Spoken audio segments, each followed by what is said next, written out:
Many loves. Good afternoon for some of you. For me, anyway, right? Um, we are gonna do a joint show today. And this is not what the show is supposed to say either. Let me fix this. Uh,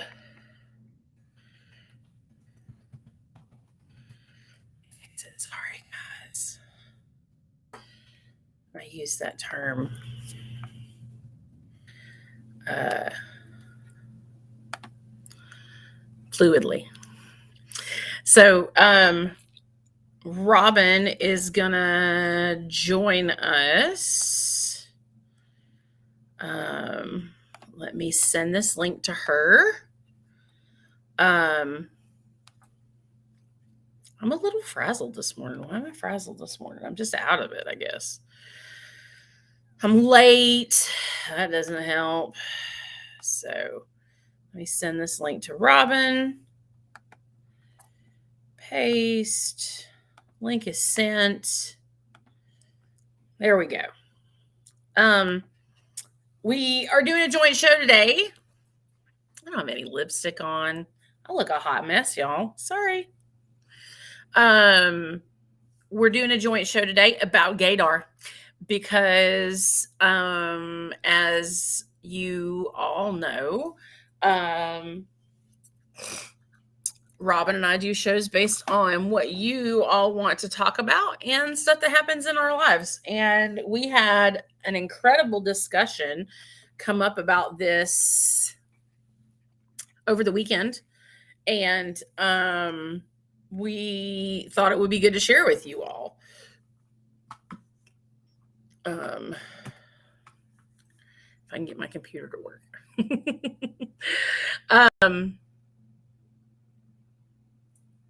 So we started talking about this over the weekend, and I really want to wait for Robin to start really talking about it for her to join me. So before we get into that, if you're here, say good morning. I'd like to see who's with us this morning, who's hanging out. Like I said, Robin's going to be joining us here in a few minutes. So we can do a double show today because we thought the topic was super interesting. Let's see. It's August 15th. I hope you all had a great weekend. I had a very quiet weekend. It was nice. I had some bubby time. Did I have bubby time this weekend? I didn't have bubby time. I had bubby time last weekend. I feel like it's been forever since I've talked to you all and seen you all. So, I was in Nashville 2 weeks ago. Yeah, so I haven't seen you all in 3 weeks. I hate that.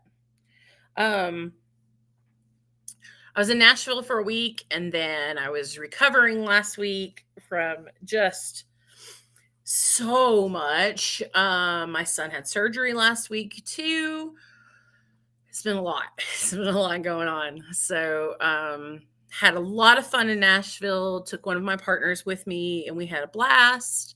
I can share some pictures if you would like. I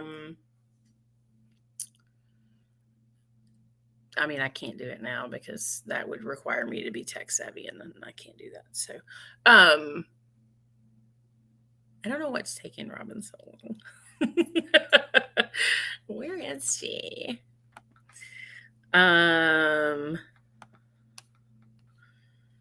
She's probably putting her makeup on and getting pretty. But yes, had a lot of fun in Nashville with one of my partners. Came back from Nashville. My son had surgery. And I don't think there was anything crazy going on this week, which is great. As you probably remember, Robin had surgery the week that I was in Nashville. And then she wasn't on last week either. So it's been 3 weeks since you've seen her too. So we're really excited to come together today and do the show. Let's see. Let's talk. Okay. We can talk one condoms real quick while we're waiting on Robin. One condoms. Go to onecondoms.com. Go to onecondoms.com to get 15% off your custom size condom order. Prior to doing that, go to myonecondoms.com, download a fit kit that will allow you to measure your junk so you can actually get a condom that fits. So you won't get these condoms. These condoms only come when we do giveaways, which we should do. We should do a giveaway today. We'll see what Robin's got in store. But they come in 60 different sizes, these condoms. Your junk will fit one of those sizes. You just got to figure out which size it is. So download the fit kit, measure your junk, and then order some condoms that actually fit, and it will change your sex life, I promise. So do that.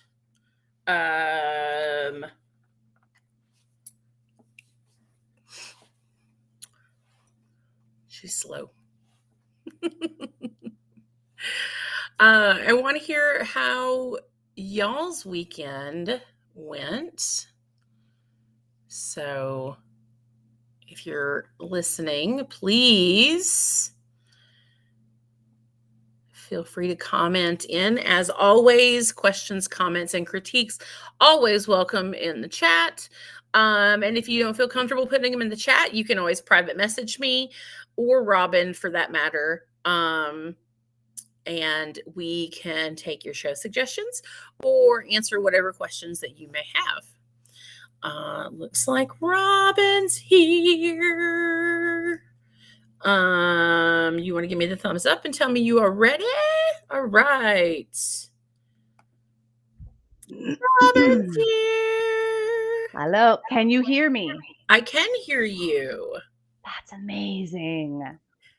So I figured what we would do is just change the marquee at the bottom to Sex with Robin in the second hour. And I am on all of our streaming places. Perfect. When I originally did it, I did not put the right stuff up though. So it does not say GAYDAR with Mandee and Robin. Nobody should ever leave me in charge of these things. Mm-mm. That's the moral of the story. Don't leave Mandee in charge. Fair. You know, I just woke up, so I'm still like, ugh. I have been up for like 5 hours and I'm still so That's totally fair. I feel like I'm not usually awake no matter what time I actually wake up. Right. Until 10 a.m. I'm not like usually all there. But I will say, because I used to be a nurse, I would still do everything properly in the morning. I just wouldn't remember. Right. We call that in my house being a mombi. Yeah. I'd be a nurse B. But I'll do mombi too, and I'm definitely in bed. But I only woke up half an hour ago. I thought I'd wake up earlier so I could do makeup, and then my alarm went off, and I was like, nope. I got no lipstick on today, so because I had to rush up to get up here. You still look great. Most of you know that I have a 9 to 5 day job too. So I actually share my lunch hour on Mondays with you all. It's my lunch hour too. So sometimes I've got meetings like before or after, and so I have to rush. But like for the first probably 15 minutes of our second hour, I've got a dip. So we can have a bathroom break. Right. We'll have a bathroom break. We can take questions, whatever you want to do. You Yeah. You can play your little video, you could do a dance. It doesn't matter.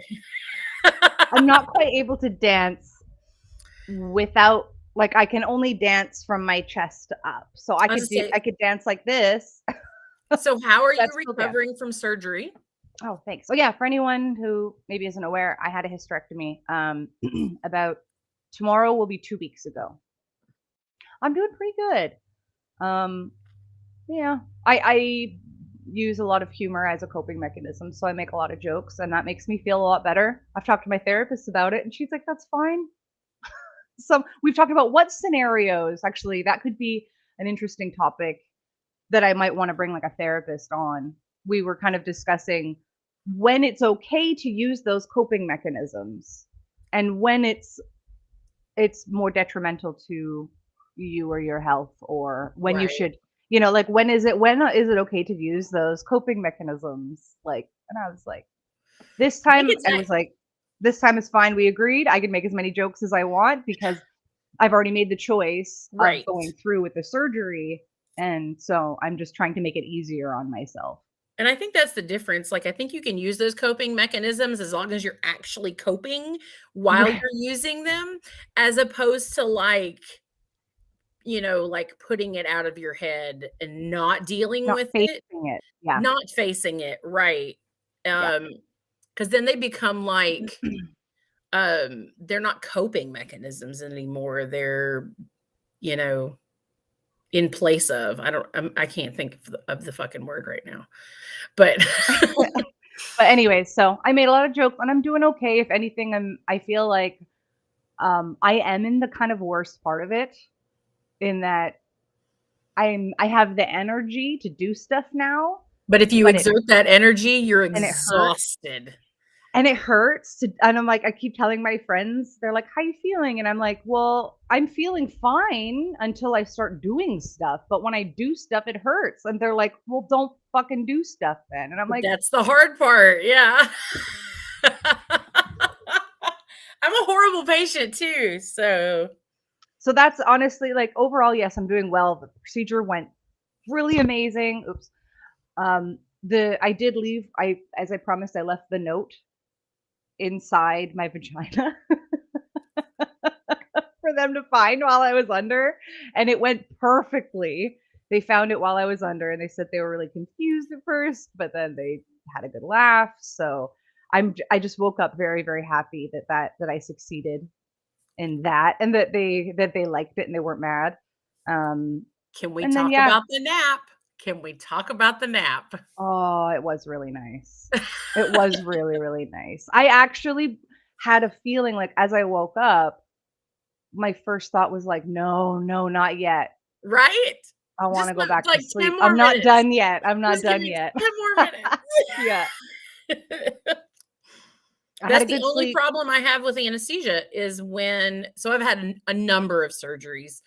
Um, I have, I've had a lot of problems with my uterus, throughout the years, and I've had multiple ankle surgeries. Um, and my organs just don't wanna work in general, so they've taken a couple of them out. So I've been under anesthesia more than a dozen times. Um, and, that's the only problem that I have with it, is that when it's over, I don't wanna wake up. I'm like, I've actually fought nurses to leave me the fuck alone. Oh, yeah, you were, like, Um, holding on to the yeah, railings. like, I just want, 10 more minutes, just 10 more minutes. So, like, Usually, because when we I wake up, discussed. I'm like, "I wanna see my charts. I wanna see what are my vitals, like, how did everything go?" No, And I don't want him talking to me. Just leave me the the fuck last alone. time the last time I went on when I had my tonsils out, and I woke up and I was in a partially upright, sitting upright, and I knew the medical part of me knew that they only do that if your oxygen isn't great to help your breathing. So it was like I Ah, woke up and immediately I was like, "What are my O2 sats?" And like, but this time was different. This time I was like, "No, I do want to go back to sleep. Leave me the fuck alone." yeah, leave me But alone. then it was like, "Okay, now I'm awake. Actually, I don't want to stay here." I was just focused on when can I go home? I want to go home. Mm. And I one of the first things I said, I was like, "I really wanna smoke." And I was like, I want to go home just so I can have a smoke because you're not even allowed in the hospitals here. You're not allowed to smoke outside. I do anyways, but I try to be respectful and keep my distance, but like on the like hospital property, there is no smoking. And I'm like, I'll go to the parking lot, like fuck off. Yeah. But anyways, yeah. So I was like, I want to go home because I want to be in my bed, my bed. I want to be with my cat. I want to be able to smoke. I want to have like the things that I want, basically. But I had a very sweet roommate, kind of an older woman. And she was very, very sweet. But yeah, and I was like, get me out of here as soon as possible. And I was able to go home that night. So I went home. It was like 8 or 9 o'clock in the evening. And I was very, very happy that I didn't have to stay overnight because I just wanted to be in my own bed. And see that Rylan had the opposite. Sorry, my middle son had surgery this past week, and it was an outpatient surgery as well. And he was scared to go home. Yeah, I've been there. And to be honest, I think they should have kept him because I am not qualified to deal with what is going on back there. Right. I can clean up as a mom. I can clean up feces. I can clean up vomit. I can clean up small amounts of blood, urine. I've cleaned up a lot of weird shit being a mom for 26 years. No, I'm not equipped to deal with what's going on back there. Call me after. Call me after. I'll help you. It's so much blood, and they had to leave it open. So yeah. This is not safe. Like I don't think that my house, like my house is not dirty, y'all. Like it's clean, but I don't think it's clean enough to have this open. Like I don't. This is not a sterile environment. I'm walking around with like gloves on. Like it just is. I don't think it's safe. I'm just saying he may contract staph. It's okay. I don't like it. I know you. It's okay not to like it, Mandee. It's okay. It's okay not to like it. But it's okay. I have anxiety and deal with like a lot of weird shit up in my head, man, and have definitely had to walk away from the wound a couple times to like collect myself. I want to see it. Oh, I can send you a picture of what it looks only if he's okay with it. But yeah, if you want my help, you can call me, and I'm willing to tell you how to answer some questions. Or I at least don't have to pack it. That's the best. Oh, I love doing wound care. It's fun. It's so gross. It is really gross. It's so gross. I love it. He this morning saw it for the first time. Like, how did he do with that? Because I took a picture. Not well. Aw. I was the same way with like my ankle surgeries. I couldn't look at it when we were at the doctor and because they changed my dressing and stuff at the doctor. And like I had a drainage tube at one point. I couldn't look at any of it while we were at the doctor's office. My partner took pictures. And then once they had me all wrapped back up, I could look at the pictures because then it wasn't me. It was, I could separate it. I will admit that I'm the same kind of way. If I had a really deep wound like that, I might struggle seeing it while it was still a wound. You know what I mean? It is because the medical side of me, everything is always kind of separated from yourself. And that's why one of the reasons I make such a horrible patient, because if someone is bleeding like quickly and profusely, I'm trained to stay calm and to handle it. If I'm bleeding profusely, totally different story. And I am not trained to be calm and handle it. And Wednesday night, when I had to remove his packing, he was bleeding profusely. Yeah. So much blood. Was not prepared for that. It was not okay. Definitely. We went through again, not prepared for this. So toilet paper is my answer to absorb what is. We went through a half a roll of toilet paper.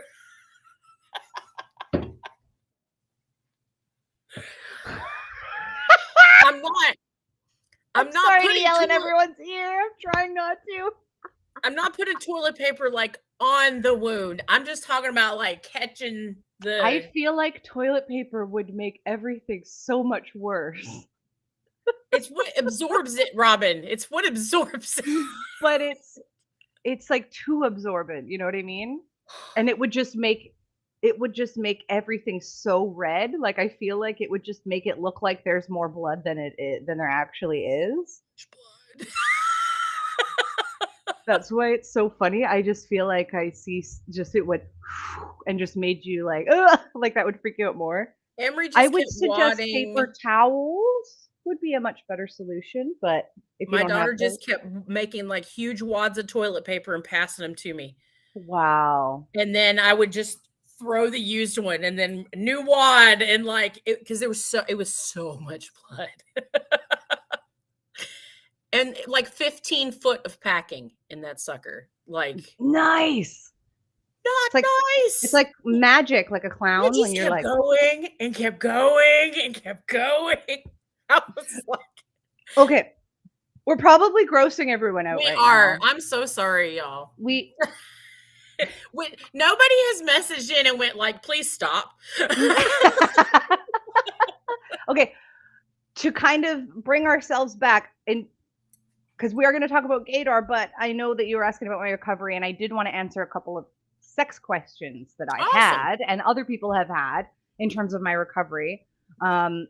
So it was funny because, you know, when most doctors will be like, okay, so 8 weeks until you have sex, they're going to assume PIV, right? And so I was really, really happy that my doctor, who I've mentioned before, I really loved him. He was super sex positive. He made it very, very clear because we hadn't covered that, and I didn't think to ask until right before the surgery. And I was like, wait. I have sex questions. And he was like, oh, right, sorry. And he goes, you're wheeling. I can see you wheeling back, like they're putting the mask. You're like, wait. Oh, it wasn't that soon before, but it was like it was right before going into the OR. It was like, any questions, babe? I'm working. What's up?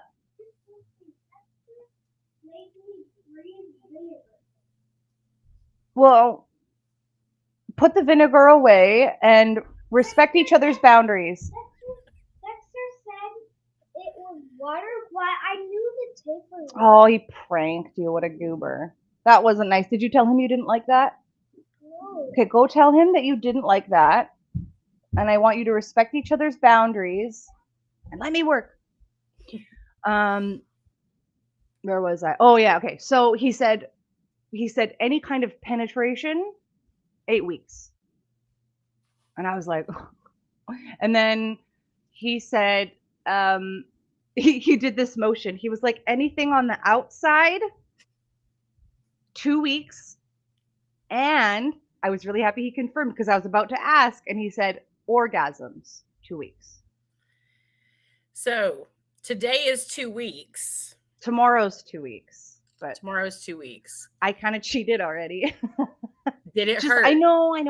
Okay, yeah. And what I did, it was like a few days ago, and I was like, I really just want to have a quick orgasm. Like, that's all I really wanted. And the first time it came up, not a big one, not like a. I was like, I just want an orgasm or two. I could just have an orgasm or 7. It would be okay. So, and I'm going to tell you what I use, and because I have actually been reviewing this, and I thought this would be a good way to review it. Is it's called the Rose, and it looks like you that. Guys and it's all seen this on your social media. I know you've seen it on your social media. It's silicone, and it's like a little it's flat on the inside, and then when you turn it on, it does the like back and forth, the suction. Where's that? And you can't. There's only one button. And it's on. It's actually very quiet. And it's waterproof, right? It's waterproof. Because it's silicone. Everything that I see on anytime I see the ad for it on social media, you see the water shooting out of it. Oh, like they put water in it? Yeah, they put water in it so you can see the pulsing. I'm gonna go put water in it. But yeah, you can see the pulsing then if the water is in it. And it's supposed to be amazing. So I'm really looking forward to this review because I have almost bought one. It's supposed, like I said, it's been all over my social media. Maybe you all get different ads on social media. I know, right? I get the ad for this thing all the time. Okay, let's see. So there's water in it. You're just gonna make a mess. I know. I gotta hold. Hold it in your lap, not over your computer. No, I've got it like it's above the floor. Ah! And then I turn it up. Oh, it's mostly all gone now. Just shot out the first time. That's pretty cool. Yeah. So, but anyways, yeah, that's cool. Okay, I actually really like it. So overall, I did cheat. I had one. It was really very little orgasm, and that's what I was going to ask you. Was did it give you the same strong orgasm that the Satisfier does?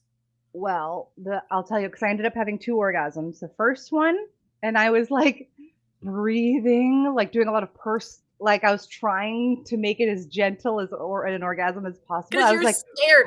You're scared. I was very scared, so I was trying to kind of hold back. And so it was a gentle orgasm. It wasn't super satisfying, but I was like, okay, that was nice. And then I was like, okay, but now I kind of want more. So I'll go for one more. And then I'll go to sleep. And then I pressed it again, like, because the first time is what I had it on. I had it on its lowest setting. Right. And then I was like, I'm going to just turn it up just one more. It's me. I'm like, all right, I'll just turn it up just a little bit more and I'll have one more orgasm. And I turned it up a little bit more. And then it was like, bam! And it just, it was an orgasm. I'm like, hey, I have to start this nicely. And then it felt so good that I just stopped caring.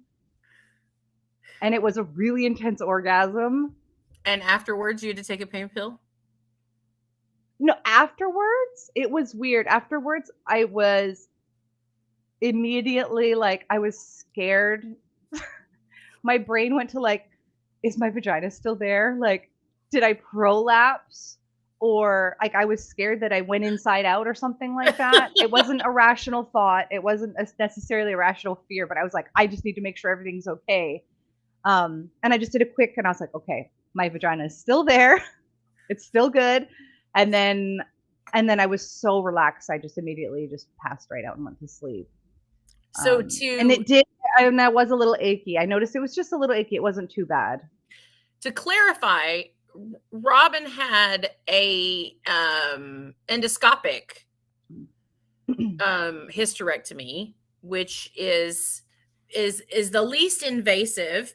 They go in laparoscopic, sorry, not endoscopic, but they go in with, like lasers and little wands. What do you call those things? Why are you the one explaining this?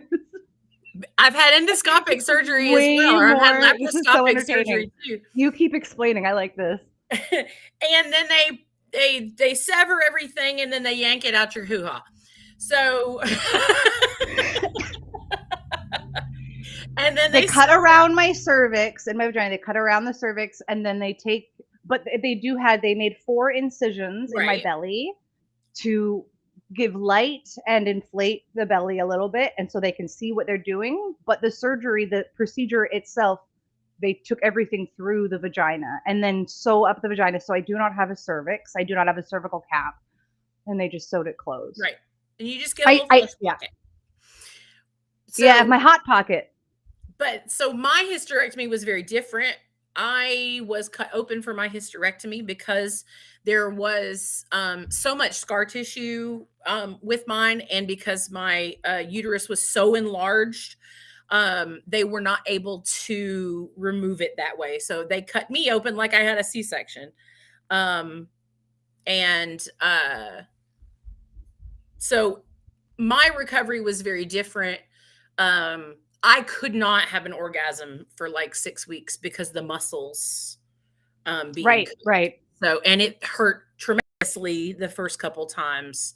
That's where most of my pain is, the stomach, just from But they weren't cutting muscles through being muscle in sore. my case. In your case, they were cutting through muscle, Right. and that takes that's really painful, and it takes a long time to recover from that.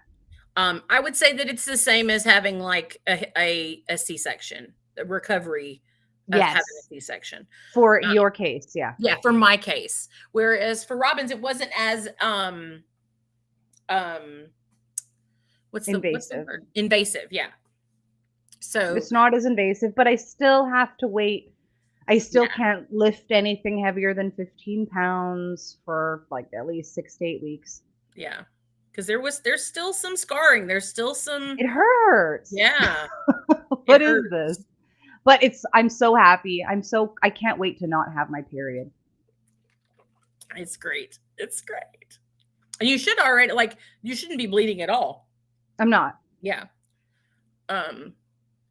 I would say that's the biggest difference between the hysterectomy and the C-section. Was with the C-section, I bled for like 3 or 4 weeks. Oh yeah. And then, but with the hysterectomy, it was like the next day it was gone. So yep. I spotted a little bit, I think, just from the I spotted stitches. A little bit, and they just wanted to make sure that it was not pee that was bloody. Because the first time I peed, I was like, there's a little bit of blood here, but I am pretty sure that's not from my bladder. Right. And the nurse was like, yeah, I doubt it. And she's like, do you want me to check just in case? I'm like, well, I might as well check just in case. And she quickly like, yeah, we're good. And we've gone back to gross again. Sorry. Okay. So I was trying to give a review on this. I highly recommend it. It is from Adam and Eve. Eve's Ravishing Rose Clit Pleaser is what they call it. It's the rose, y'all. It's the rose, y'all. And it is actually, I feel like I want to pull it up because I remember seeing it very, very reasonably priced. And also right the actually, code, you know what I'm going to do? Whether you use mine or Robin's, I believe you can use the code on this one. Yes, you can. At least I when I checked, but I'll check again. You know what I'm going to do, Mandy? Oh, you know what? I can't. Never mind. I was going to screen share, but you're hosting. Yeah. Look, I will put. So we'll talk about it again. I'll send you the link. We'll talk about it again in the next hour, so we can put Robin's link up. Also, they have a pink one now. Oh, is that one not pink? This one I have is red. Oh, it looked like fuchsia. Oh, it's red. It's like a light red, I guess. Okay. I don't know. So go order it. Robin says it's amazing. Everything that I've heard says it's amazing. It's well priced too. Yeah, and it's great priced. You can use the promo code on it. Use MLLH or SWR, whichever. Both of them work, and we'll give you the same amount off. So 50% half off, and free shipping in US and Canada.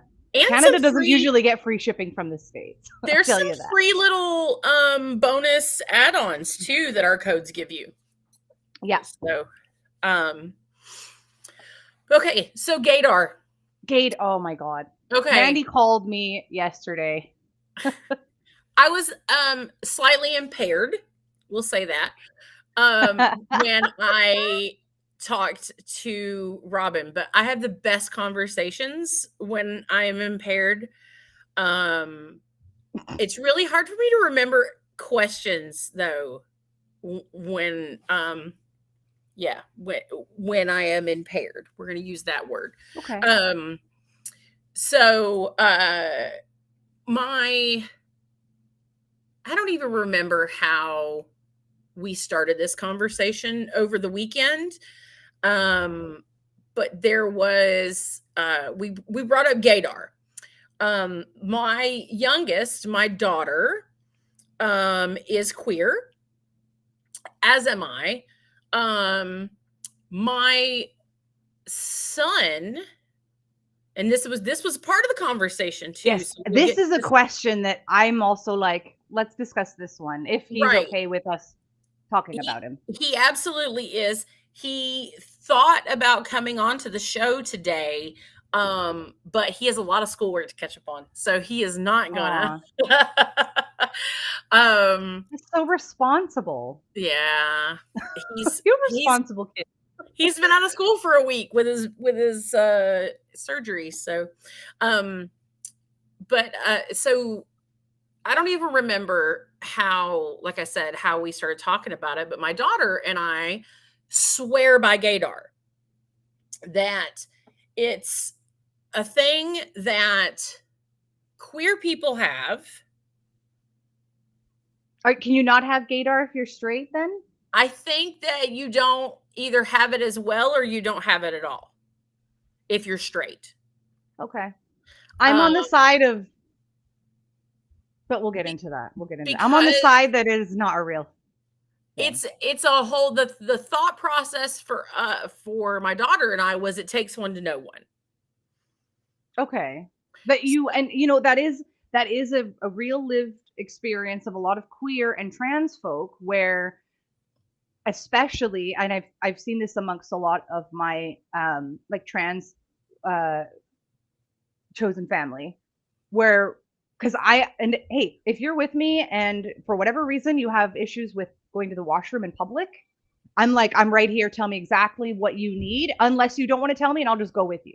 Right. Because some people have a certain, I dated somebody who was like, usually I will walk behind them and let them go in first and then come in being like, anyone have any issues kind of thing. But they were like, no, I'd like you to go in first. So anyways, going into the washroom, they'll see somebody who's appears or they read as trans, and there's almost like an eye contact thing too. I discovered as I was more queer present. So anyways, anyone have any issues going to the washroom, I'll go with you. And what was I saying? Oh, the lesbian nod is something I discovered as I became in my presentation a lot more queer. Like I was getting read more queer, and I started noticing femmes or like people that read as women that would give me a little nod, and then a friend of mine's like, "You got the lesbian nod," and I'm like, "What?" And it's a real thing. They just give you a little nod, and it's like, "Oh, hey, I'm gay too."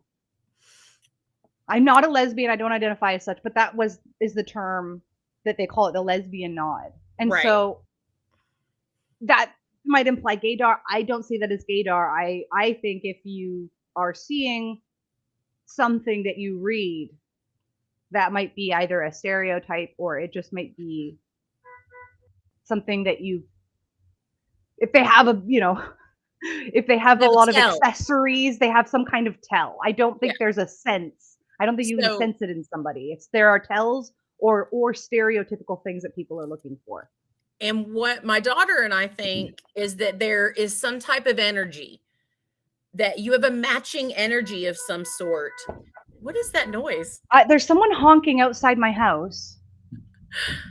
The fuck is going on? Oh, you know what? Shit, the kids have the keys. The kids! Keys. Monsters! Oh, they're making the cart honk.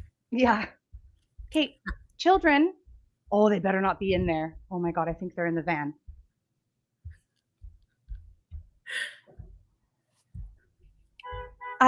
Fuck. Mandy, my children. Okay, go deal with it. I'll be right back. I think my kids are playing in the van outside. I'll be right back. There's never a dull moment with Robin and I. So the question that we're discussing today is gaydar. When do you go back to school? A feeling, like an energy, like without tells, without your stereotypical tells that people have, that they're gay or that they're queer in some way. I was just recapping. Right. I was just when are you back in school? So Emery and I, and my youngest, and I swear that there is just an energy. There's a, like, you're one of us energy. We're of the same people energy. But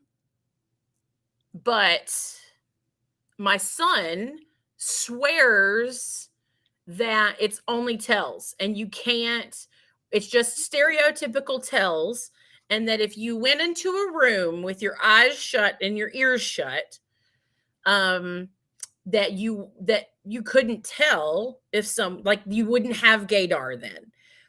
And I beg to differ.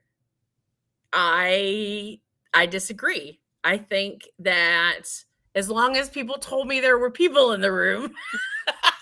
Like you're put in a room, blindfolded, you can't hear anything or see anything. You're just going to sense the gay energy?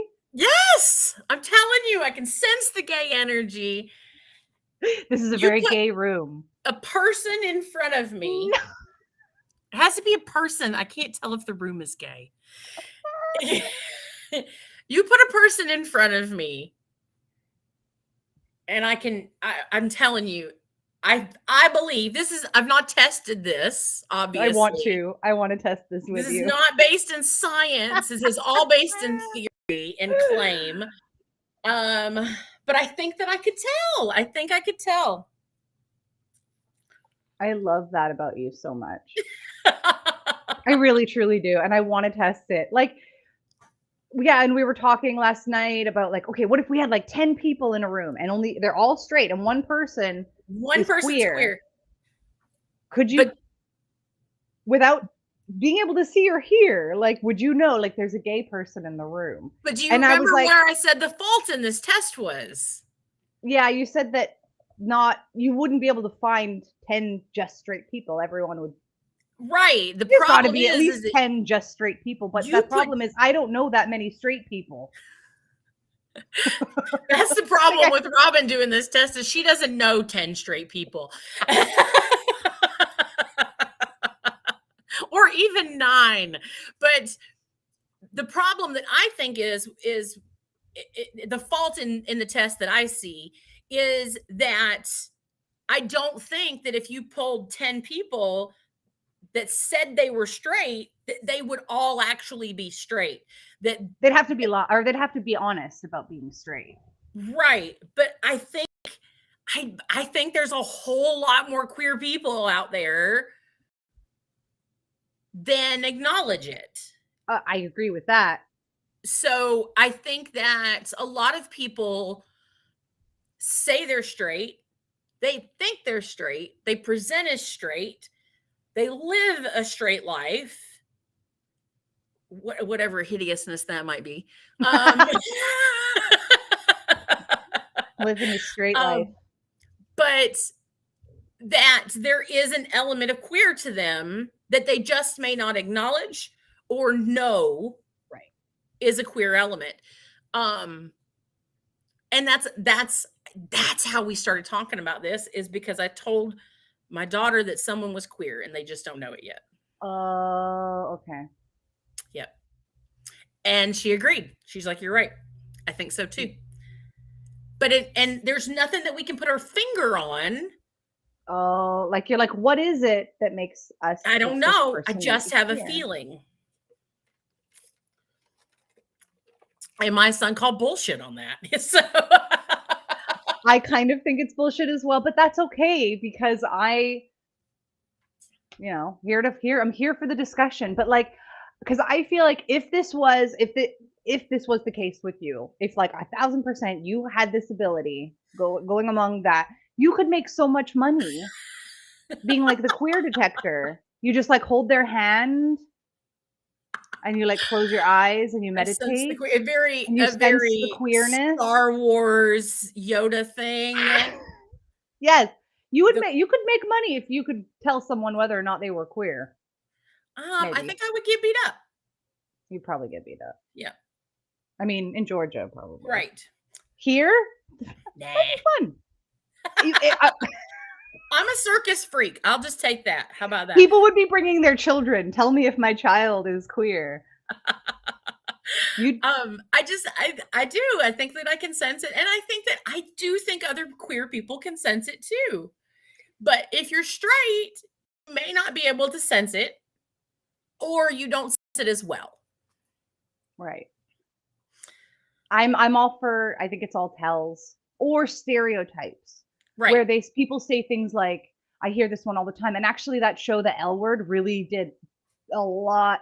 It's a great show. They did a lot of good stuff, but they did a lot of damage in terms of stereotypes and like racial stuff. But anyways, in The L Word, they had stuff like, oh, just look at her hands, look at her fingernails. Right. If they're short, she's queer. Right. And I'm like, that is 1,000% a stereotype. I have short nails, not because of everything I do with my hands. Actually, a lot of it came from being a nurse. Because you really have to keep your nails and your cuticles well trimmed and clean. And so there's that. And then I didn't actually have really short nails until after nursing. And now it's like I can never go back. It bothers me if they're not really, really trim, because all I think of is all the stuff that gets underneath, and it's what I'm comfortable with. There is a sexual side, and I do make jokes that I actually, there's sexual reasons I take very good care of my hands as well. Because I'm like, these are my go-to sex organ, basically. So I do try to take good care of them. I don't want to break a finger or hurt a hand or anything. And also, if you have cuts on your hands, I mean, I usually wear gloves anyways, but that's something to be aware of. Anyways, and you know what? I know a lot of queer women that have really long nails or fake nails. That doesn't mean they're not queer. And so these are mine. They're not fake, but they are long. Thank you. And I just wear gloves. I wear gloves with in the fingertips. Cotton balls. If you have like really long nails, and then you put gloves on.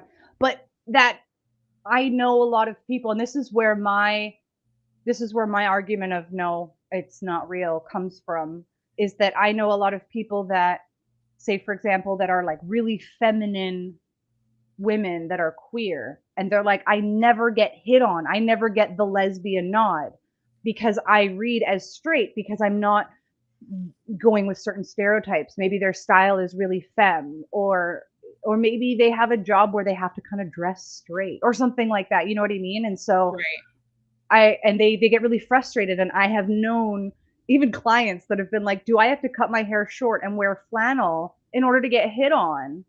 Because everyone assumes I'm straight. But so then I would counter that with, their gaydar may go off. Hey, I think that this woman is queer in some way, but she may not know that yet. Mm-hmm. And then the same with, I mean, she may not accept it yet. You know what I mean? Right. Maybe. I don't know. You don't get hit on because you don't. I think if the tells are there, or your stereotypical tells are there, then you're showing it off. There are things I do intentionally sometimes to look gayer. There are things I do intentionally to look straighter. But some people are not comfortable. They're not comfortable enough in their queerness to have those tells. Completely disagree. Really? I know someone who's incredibly queer, loves it, and is just super femme. That's just the style she is. She loves everything pink and fluffy and sparkly, and she's super fucking queer. And she's out and she's going to things, but she's like, in the normal world, people think I'm straight.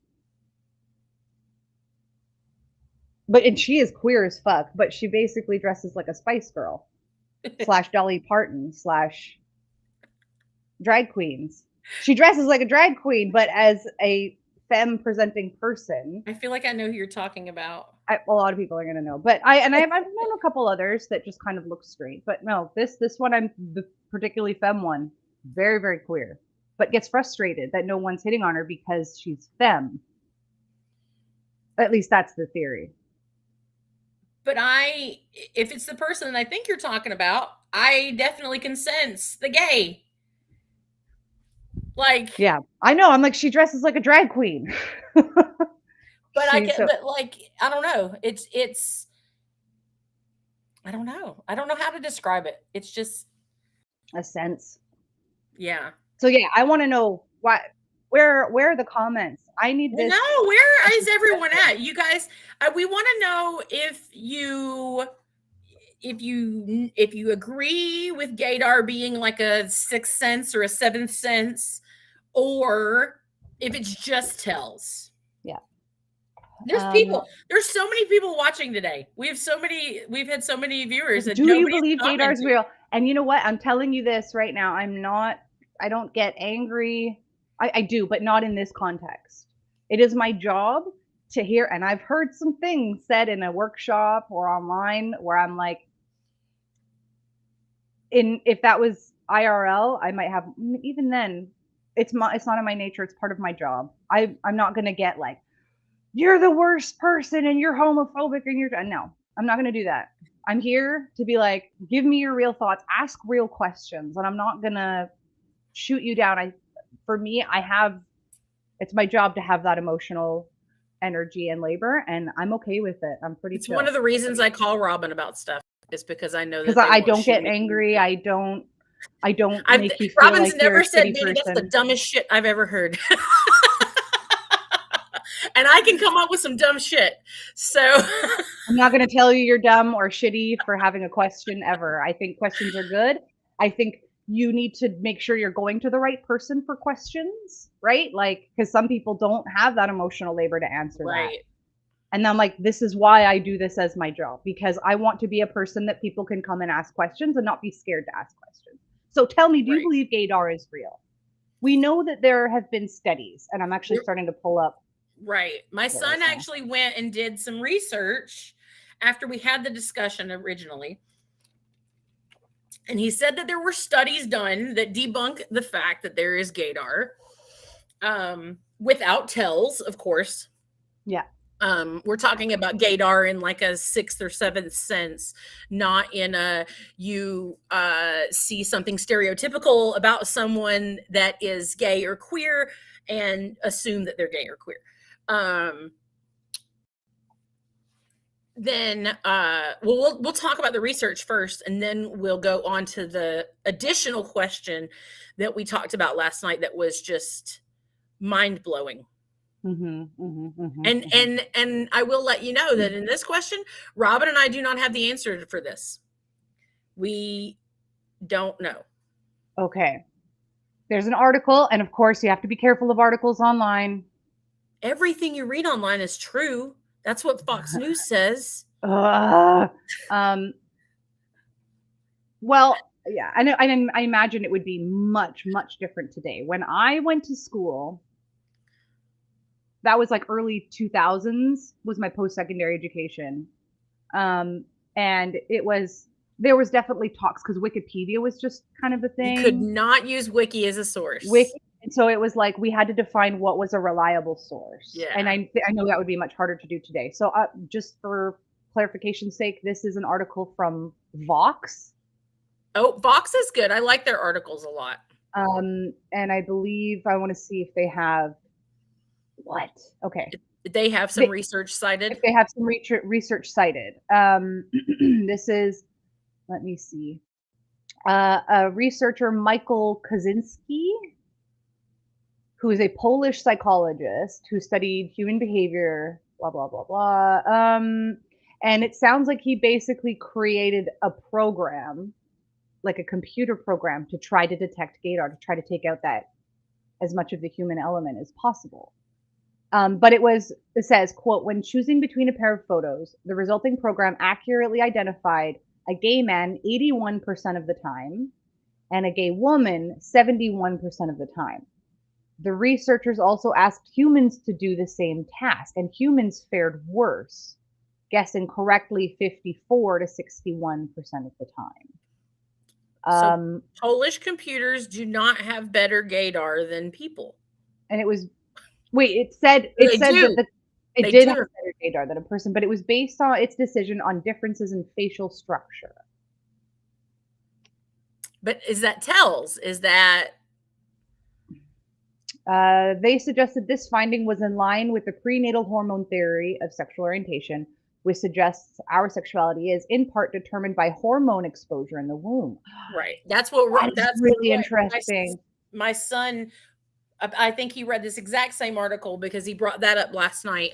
Whereas the one of the things that makes us is how much, you know, that defines our gender and our orientation is prenatal, and it depends on what hormones we're subjected to, or that we're exposed to, or something like that. Something along. I have not, to be clear, I have not read the study, but that's what he was talking about last night. Interesting.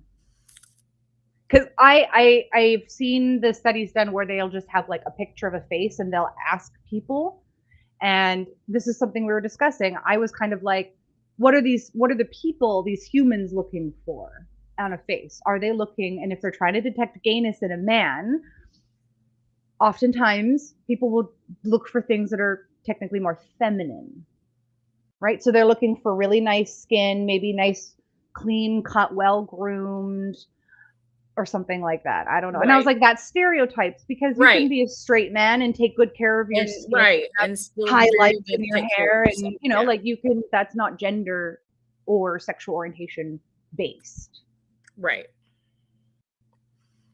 But if there's actually a facial structure, and I do know there has been the question of hormones in the womb, and I know that there has been a theory that with each child you have, particularly, I know this was a long time ago. Somebody, I can't cite which research this was. It was years ago, but I had read a thing where it was suggesting that, say, if you had boys, each boy you gave birth to was more and more likely to be gay because of the hormones, that each time you have a boy, there is more and more of the like progesterone and like female hormones. And I was like, at the time I read that, I was like, I don't know if I believe that. Because I mean, I don't know. I have 2 boys. I'm pretty sure. I mean, my eldest is already quite queer. My youngest is the normal one. He's so normal. Yeah, I don't know. I don't know about that. I don't know about that one. Yeah, so, I don't know, because if that's the case, are you sensing hormones? Like, what are you sensing, Mandee? Okay, so I can't do pictures. Let's be clear. You have to be with the person. I gotta be with the person. It's an energy. I can't get an energy from a picture. We need to test this. We need to get it'll be like, okay. Oh, if we go to a con together, I don't know if people would allow this. Like, but it would be like, donate $1 for something, and you can just hold their hand and try to guess if they're gay. Guess if you're gay for $1, and it can go to charity or something. So I know the cons that we go to. This one's gonna be easy. I feel like some people might get mad, though. People might get pissed off at us. It's possible. Is that appropriate? Like, is this appropriate for a lineup of people? You come, she'll just sit in a chair, test the gay detector for $1, and it'll go to charity or something. All right, folks, I'm changing over to Sex with Robin as the tagline here, since it's one. We're not going to switch like we do sometimes. We're just going to keep going. Okay. And that's easier, because I know a lot of people struggle with going people back and do struggle. Trying to find us. And, yeah. I got a lot of messages. How do I find Robin? Like, aw. So yeah, we need to find a way to. But anyways, that's an interesting. So then go ahead and reintroduce the show, just in case people are just tuning in. Well, should we play the video? I'll play my Absolutely. Little video. Welcome to Sex with Robin. No, that's not it. I will eventually get a video. Right? Whoa. I don't think that we're getting comments. Yeah, what's going on? because I just. Is there an issue? I should see if anyone's texting me, actually. I just got a notification on my phone that there's been some comments. Let's see if I go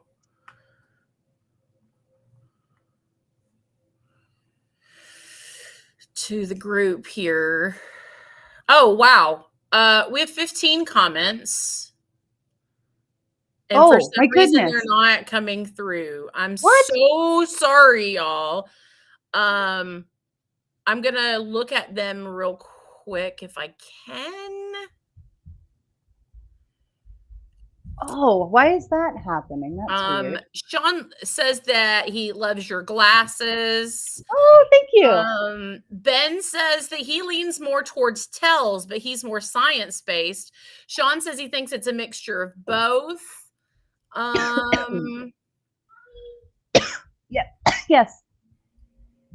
Can you check when the boys are here? I will check. Okay. Thank you. Okay, here we go. Now I've got them all pulled. You got more comments? That's weird that they're not popping up for you. No, I'm so sorry, y'all. I've got them on the screen now, though. So we've got all kind of people with us. We've got David Merrill with us. Good morning, Mandy. Good morning, everyone. West Coast Mandy's on today. If you don't know about West Coast Mandy, there's another Mandy Conant out there, and she lives on the West Coast. Do you West not know Coast about, Mandy? That's West Coast Mandy. Yeah. So she found me on Facebook. It's what's crazy is we both have sisters with the same name too. I mean, it's eerie. She's engaged to a black man named Ryan. Fuck off. Dude, I swear to God, it's the weirdest shit. This is more than a doppelganger. This is alternate dimension on the same dimension. Maybe there's a mix up in the dimension. Yes. So that's West Coast Mandy. Good morning, West Coast Mandy. And these are all from like right Adventures at the beginning in the of the Mandyverse. show. Adventures in the Mandyverse. I know, right? The Mandyverse. Grayson says good morning. Good morning. Deanna says good morning. Spent the weekend dismantling. David spent the weekend dismantling. I saw a comment pop up. I see that. It says dimensions converging. Uh-oh. Wouldn't that mess up space and time as we know it? Sean says hi. Ashley says, oh, she just got here and she was talking about the butt. I don't know what we were talking about there, though. We talking about the butt. Was it about Ryland's butt? Maybe about Ryland's butt. Ben says hi. Yep. Sean loves your people. I thought we were all alone. Now the comments are coming through. Now they're coming in. So weird. Because it's my show now. Right. No comments on Mandy's show. I guess. But like I saw that we had a ton of viewers. And I was like, why are we not having any comments come through? This is so strange. I'm so sorry, y'all, that we missed them. I don't know what's going on. Keep the comments. Here's another one. We've been here the whole time. Yay! Aw, thank you. Thanks. That's Sean. Sean, thank you so much. And we appreciate it. So we can see them now. They're coming through now. They're coming through now for some reason. But yeah, tell us about what you think of the GAYDAR. And I kind of want to ask, is GAYDAR problematic? Because it is.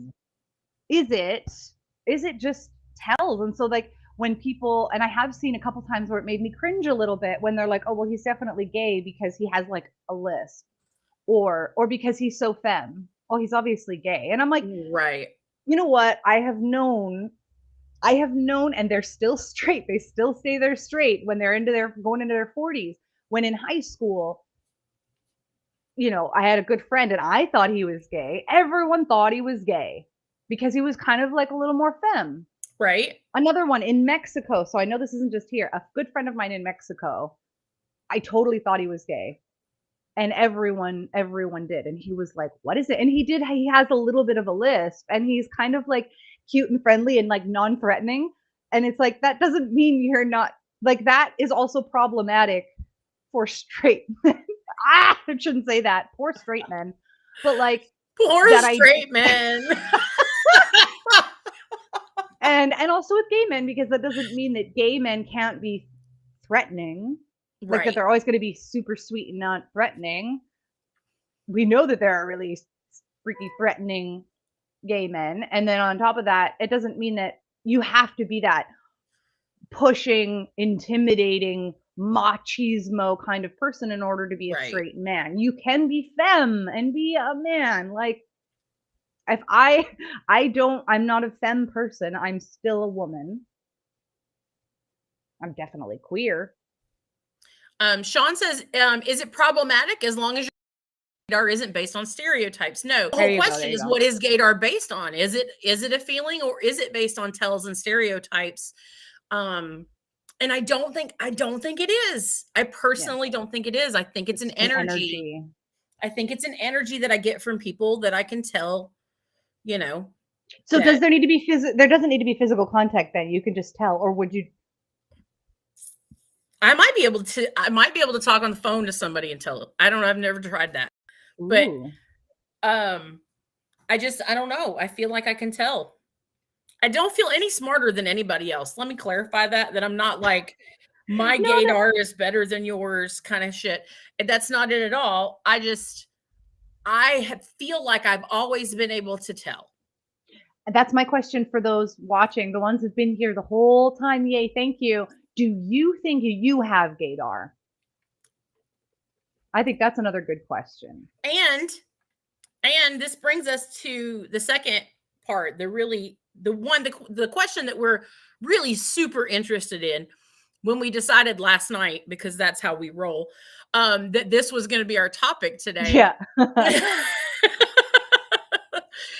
Is I want to know if you feel like you have gaydar and what your sexual orientation is, how you identify. You don't have to share that if you don't want, but we don't want to out anyone or. So, okay. So Sean says, I kind of have it as a straight man.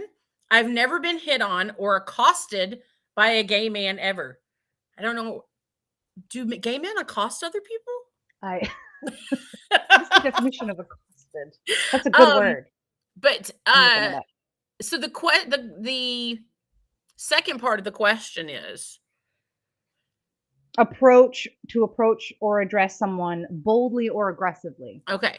So you've never been aggressively hit on by a man or even gently hit on by a man. Lucky you. I know. Sorry, what's that like?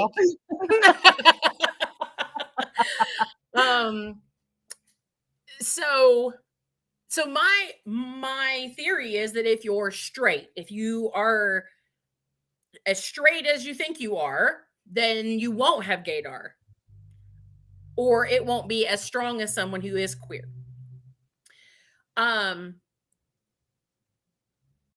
So I approached my son with this because he's the one that says the gaydars just tells. And I said, because you're straight, then you won't have gaydar. Mm-hmm. And he said, am I straight though? Oh, this is a big one. This is a big question, y'all. My partner is non-binary. So is he straight? If his partner is non-binary, is he straight? And so we started talking about it again this morning because I asked him if he would come on. And I said that I think this is my opinion. Again, no research has been done in this. This is just strictly my opinion, like you guys always get, because it's really just Mandy's opinion for an hour. Love it. That because he is attracted to the feminine qualities that his partner has, or the things that make his partner feminine or a woman, and I'm trying to be delicate with my words here, but that's what makes him still straight. Mm-hmm. That it's the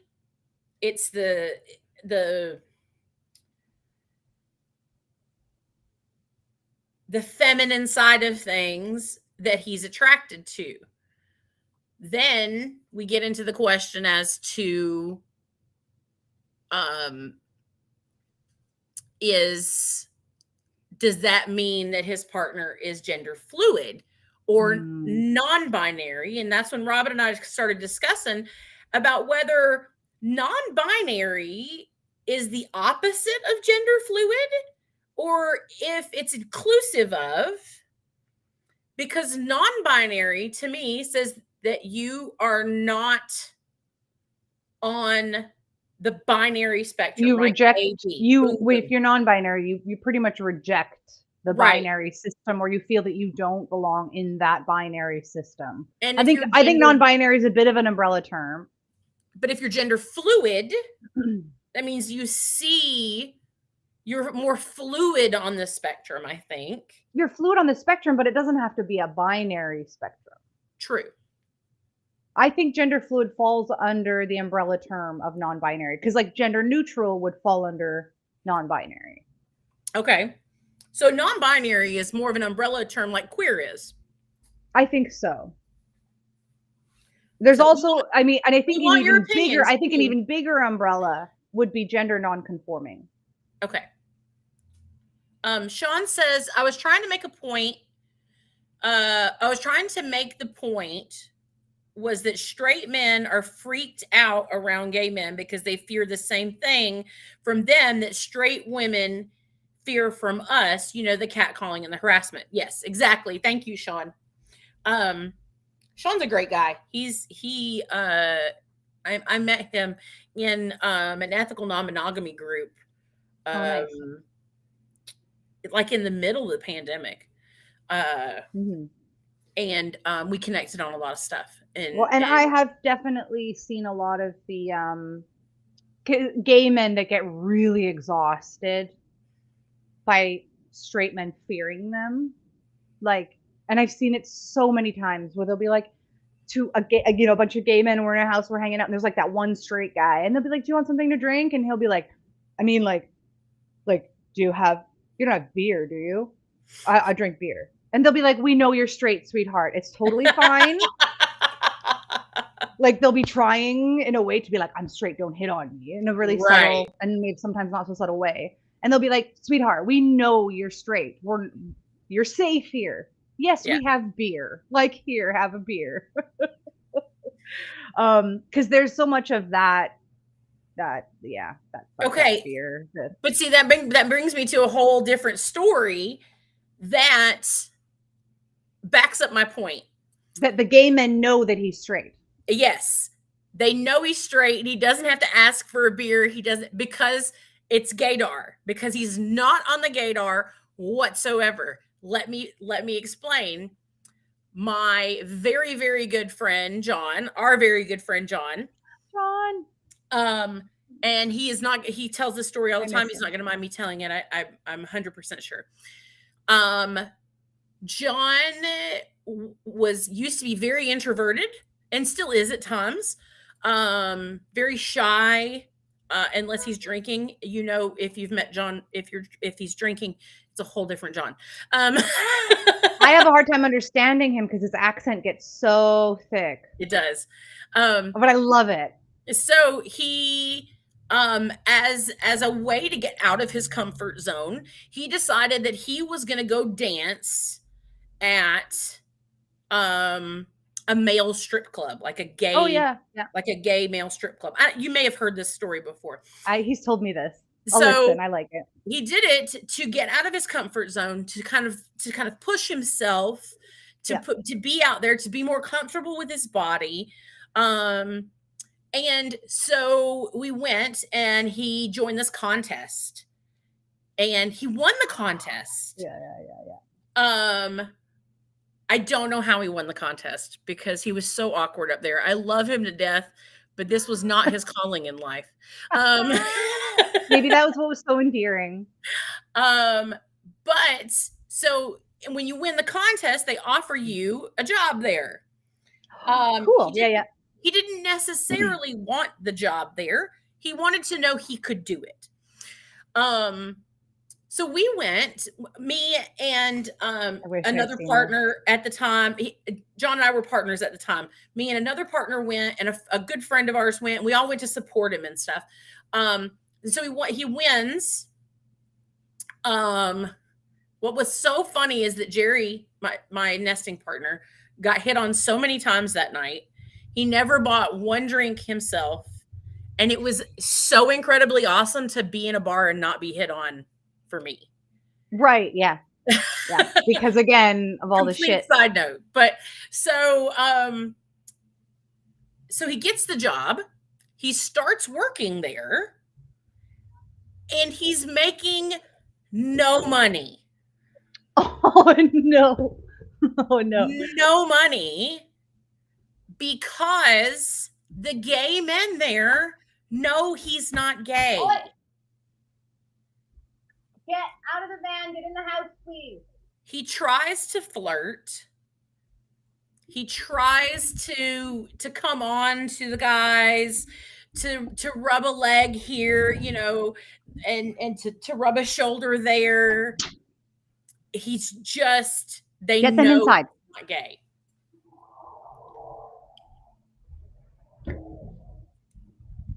I forgot I had. I was listening. I was just also yelling at children. They're in the van again. So this is what, I'm so excited for them to go back to school. So the gay men in the club know he's not gay. It doesn't matter what he tries to do. Yeah. They know he's not gay. Because of GAYDAR. Because John's as straight as they come. Like he just is. I know. That's your phrase. Yeah. Straight as they come. He's super, super straight. And never once has my GAYDAR gone off for him. And obviously, no one else's GAYDAR goes off for him either. Because he made zero money doing that. They knew. They would tell him. They would go, honey, you're not gay. But I am surprised he didn't make money because there is a very big fantasy. There's a very, very big fantasy. Because I know I like gay male porn. Any of y'all like gay male porn? There's a ton of like straight guy experiments, or like straight guy does it for the first time or something like that. It's a really actually a very big fantasy. And so, yeah. This comment. Can you do the Beavis and Butthead voice? I can't do it. I used to be able to. Let's hear. Can I hear it? No, because I'll call you afterwards and do it for you privately. Okay. I feel like it's been way too long since I saw Beavis and Butthead. I used to be able to remember what they sound like. They revived it, and it's on MTV again. What? Yeah, new shows. I just sounded super Canadian. Did you hear that? I did hear that. I was like, got a bunch of new shows there, eh? New shows. New shows.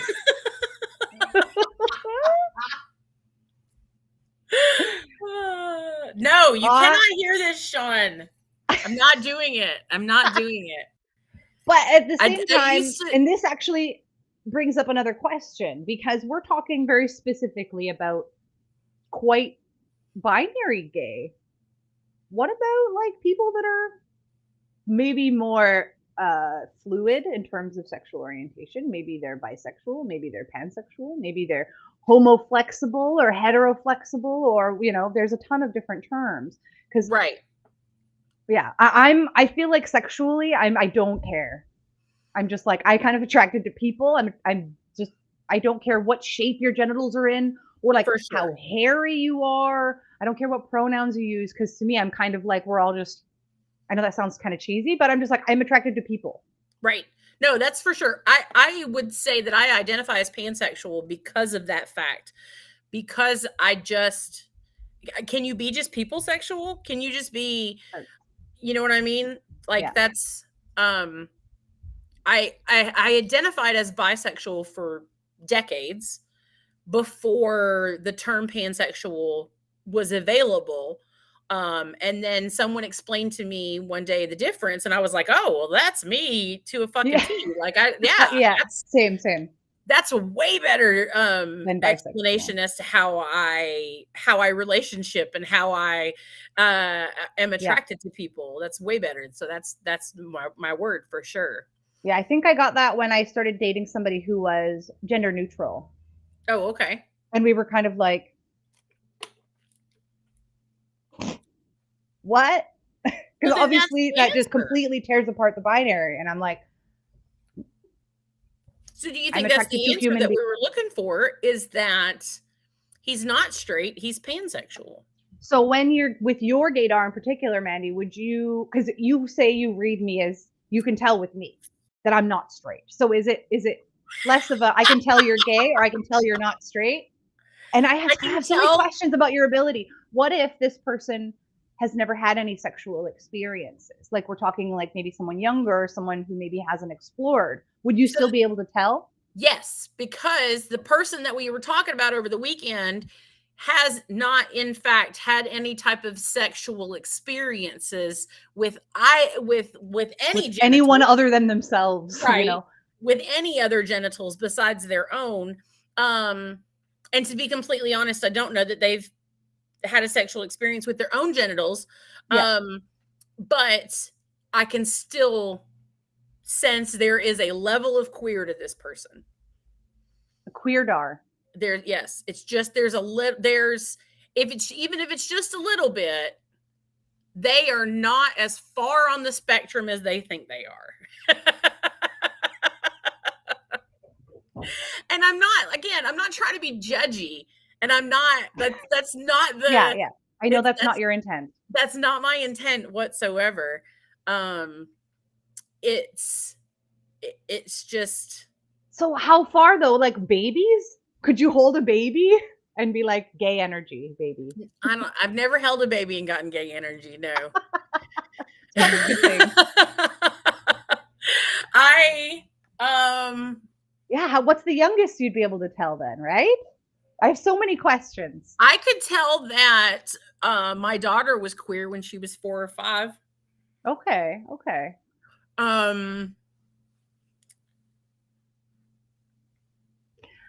Because, and I will say this as a parent, I have had, especially with my eldest, who is, I've with both of my kids, I've never gendered things. Like from the age of a baby, I would literally just hold out a bunch of soothers in the store and see which one the baby grabbed, and I would get that one.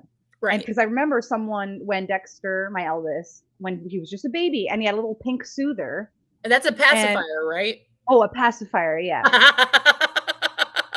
Whatever you want to call it. We call it a soother. And so he had one in his mouth and it was pink.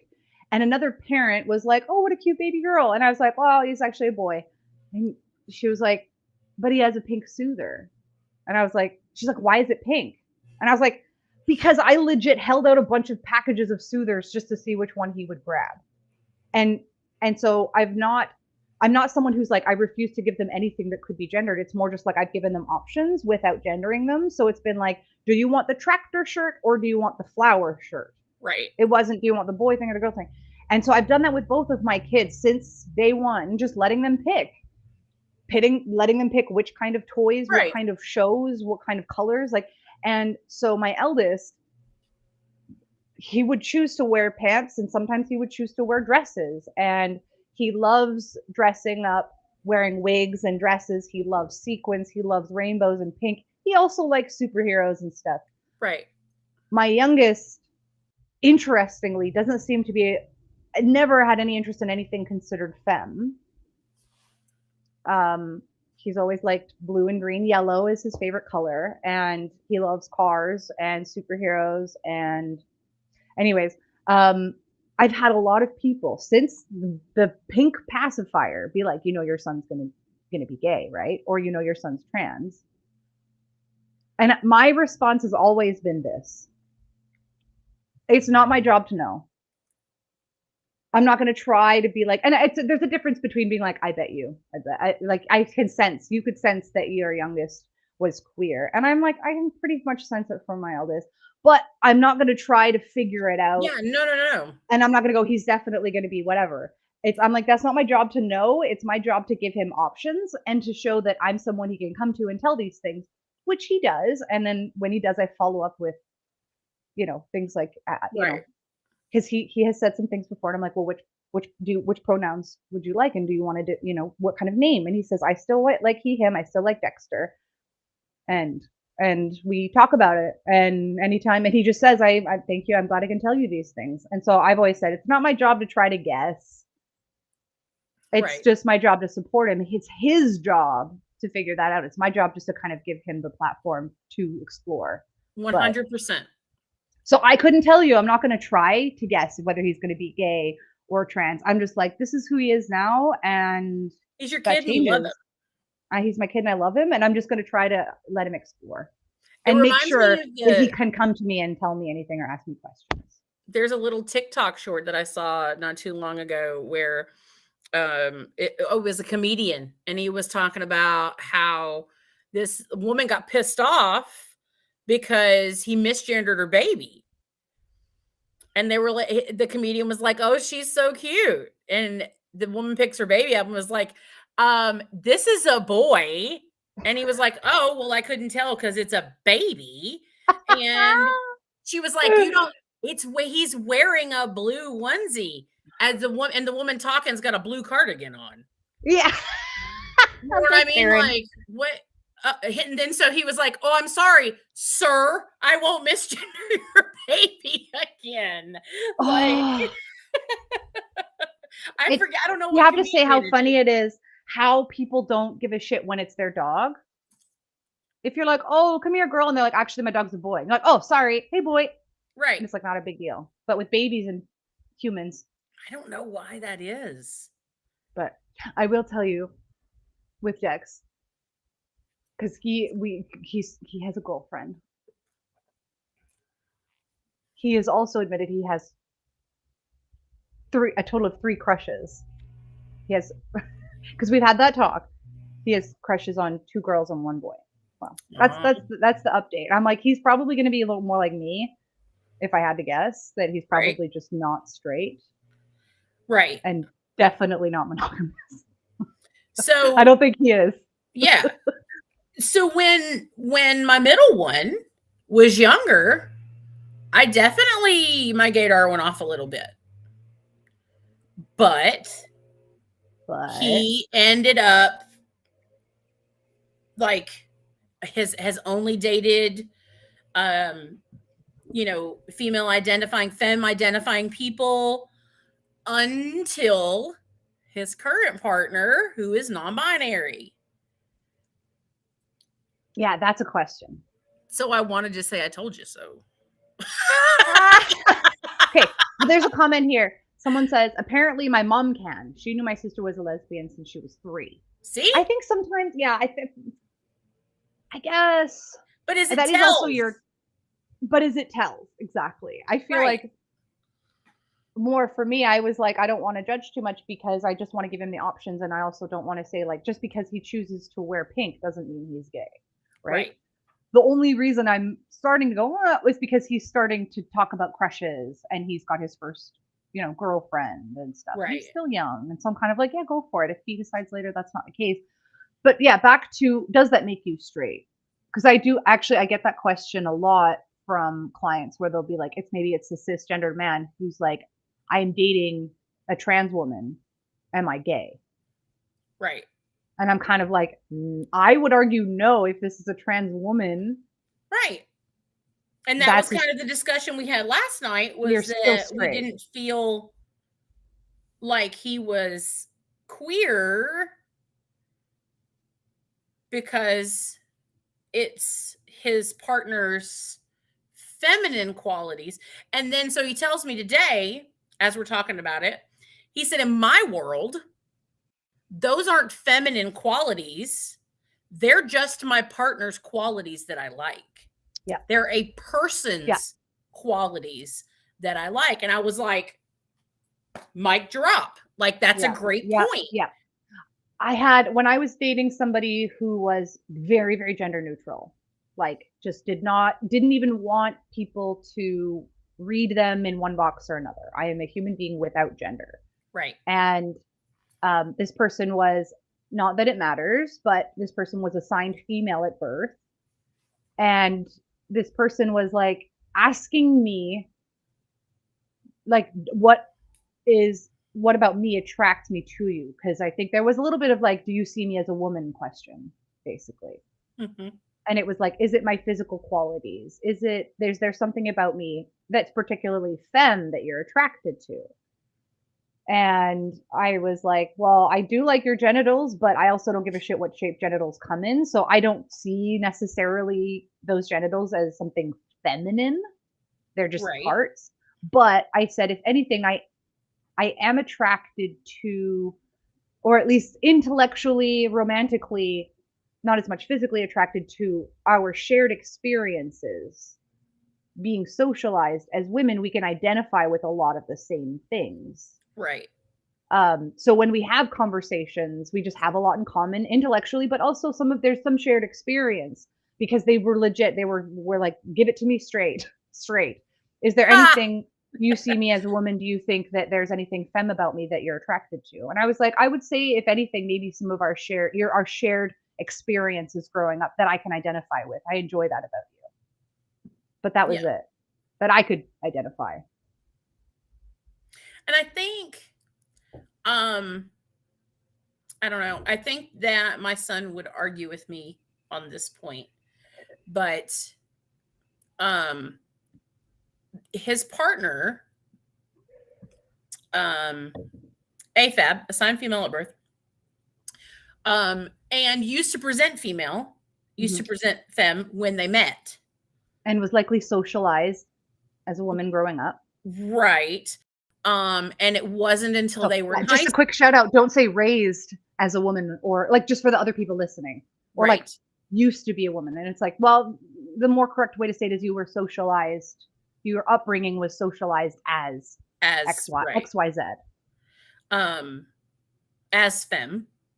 And it wasn't until high school that they really came out more as non-binary and identified out loud as non-binary. So I think that might have some type of sway in his attractiveness to them.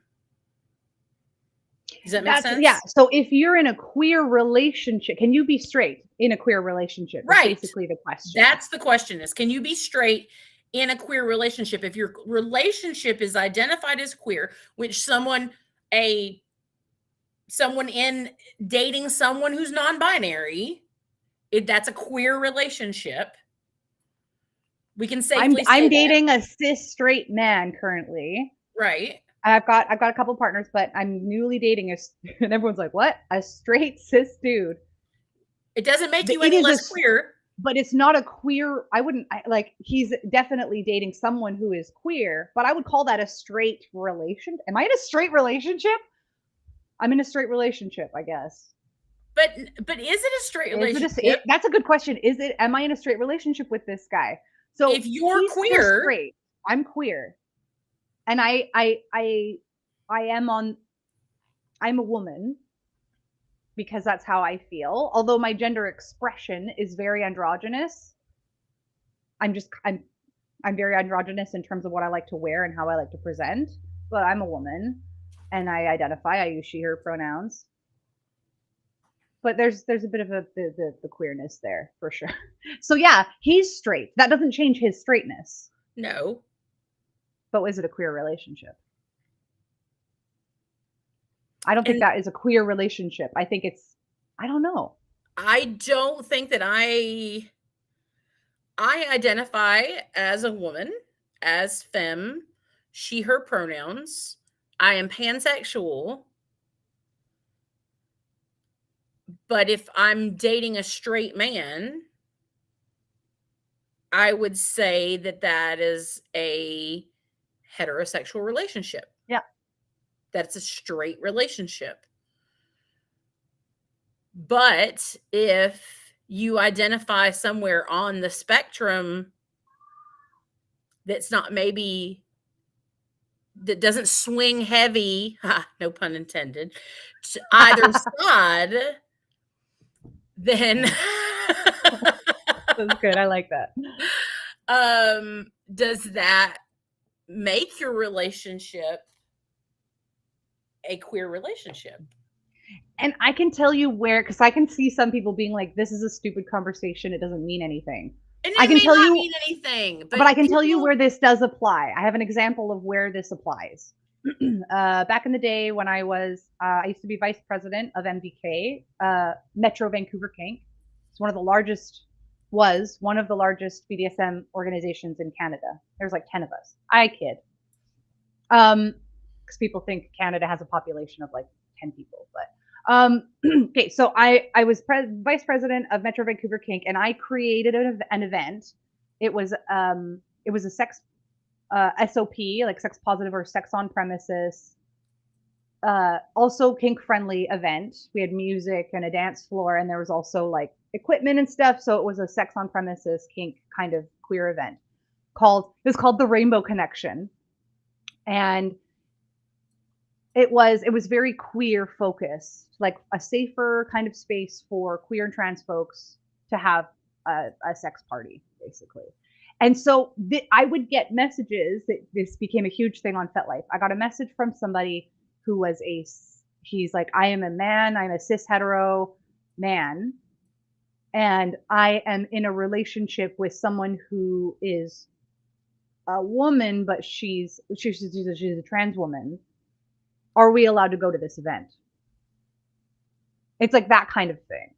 And that raised the question amongst the board of like policing, because we were like, if someone comes to play to this event is trans, but they're quote unquote passing, or they maybe they don't read as trans, we're not going to be like, are you trans though? Like, are you allowed to come to this event? Are you trans? Prove to us that you're trans. You know what I mean? Like, or if someone is queer and they want to go to the event, but they don't read as queer. So that became, in terms of event organizing, this is an event for queer and trans folks, but we can't police that, and we shouldn't police that. So it was kind of we're not going to say you can't or shouldn't go. We are very gently asking for queer and trans folks only. But again, what if that's your partner that is queer or trans? Right. Can they both attend that event? And I was like, I'm not going to tell you not to go. I'm just going to say respect the space as much as possible. And that's what we're doing here. We're not trying to gatekeep in any way. We're just really just trying to understand. As much as a lot of people like to, as much as a lot of people hate labels, they can be important. There's a lot of people that really need labels and that really use labels to understand other people. Yeah. And understand how to interact with other people. Labels in my world are important. So we're not trying to gatekeep these labels by any means. We're not trying to exclude anyone or tell anybody else what they are. We're simply exploring. We're exploring in conversation the things that we're just thinking about. We're really just thinking out loud. It's good to have these questions. Yeah. It's okay. It's okay to have these questions. Yeah. If you're a straight person and you're dating somebody that is, I would say, gender nonconforming or queer, sexual orientation or gender identity, because I don't think that changes whether or not you're straight. But again, what if, like, for example, I know Brandon has said this very openly, so I'm just going to say it. He's talked very openly about how it's more just if they're kind of presenting more on the femme side of the spectrum. So he has played with people that are maybe more gender nonconforming, or that are, and if you say trans woman, that implies more of a binary. By the way, if someone is trans, but somewhere else on the spectrum, you might use the phrase trans masculine or trans feminine, so that if they're not on the binary system, but that's the phrase you use. So he's like, yes, I have played with or dated trans feminine people or non-binary people, and he kind of still sees himself as straight in that way, because he's like, it's still the feminine spectrum that I am attracted to. If there's a feminine component, he's like, that's kind of just what I'm attracted to femininity. Okay, so that leads me to another question. Yeah. Is there a trans non-binary? Well, I would say yes. There's if you're non-binary, a lot of people say yes, that is trans. You identify as something different from what you were assigned as at birth. And I've had that question a lot of people. If they're gender neutral, does that make me trans? If I'm non-binary, does that make me trans? And I'm going to say most people in the community will say yes. And gender fluid is trans as well then? It would be, yeah. Because a lot of people have this, like, am I trans enough? Am I queer enough? So for that question, and am I, exactly. And so it's like issues like that. It's like, no, if you identify differently from how you were assigned to as birth, I would say you can call yourself trans if you feel comfortable with that. If you feel comfortable with that identity, yes.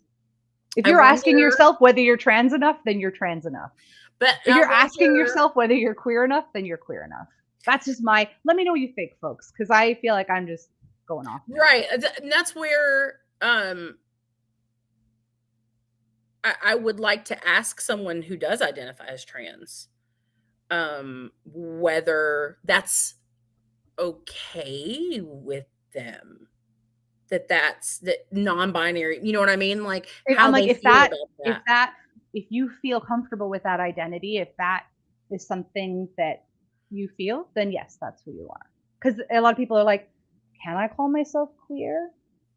Like, am I queer enough? And I'm like, if you're asking those questions and you right. Yes. But like if you have a trans positive space or trans focused space and someone who's non-binary shows up, you know, they'll be welcome. Right. And you say they would be welcome, but I'm curious as to whether people who are trans, who identify as trans, that have, for lack of a better term, swung to the other side of the spectrum, and identify where they feel comfortable, which is further on the spectrum, whether they would be okay with someone who's non-binary calling themselves trans. That's my question, I guess.